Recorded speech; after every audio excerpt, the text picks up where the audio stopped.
Pokračujeme aj po reklame, poďme na ďalšie témy. Deň pred komunálnymi voľbami dostávame do redakcie sťažnosti od divákov z celého Slovenska na porušovanie volebných pravidiel. Tento rok sa medzi kandidátmi rozmohlo masívne osočovanie. Pribúdajú trestné oznámenia a moratórium je pre mnohých len prázdne slovo. Jeden z najvážnejších prípadov sa stal v Liptovskom Mikuláši.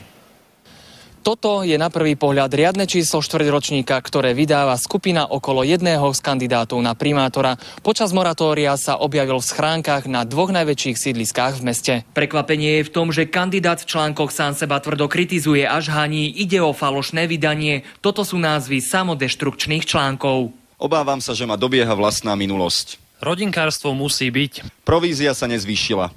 Z podielu som mohol zaplatiť dlhy, ktoré som spôsobil. Vyšetrovateľ úradu justičnej a kriminálnej polície v Liptovskom Mikuláši začal trestné stíhanie vo veci trestného činu ohovárania. Noviny vraj roznášali na tomto Renaulte včera večer. Polícia po oznámení auto ešte v noci zabezpečila a ráno za prítomnosti majiteľa prehľadala. Na zadnom sedadle bolo vrece s falošnými novinami. Auto vlastní otec referenta kancelárie vedenia mesta, no údajne na ňom jazdí práve jeho syn. V práci sme ho dnes nezastihli, zobral si dovolenku. Je to súčasť nechutnej, špinavej kampane, ako neviem, čo vám k tomu povedať. Ja som to auto včera odparkoval o 4:00 tam a tak. Čiže máte podozrenie, že sa vám niekto vlúpal do auta, alebo ako sa ocitlo to vrece?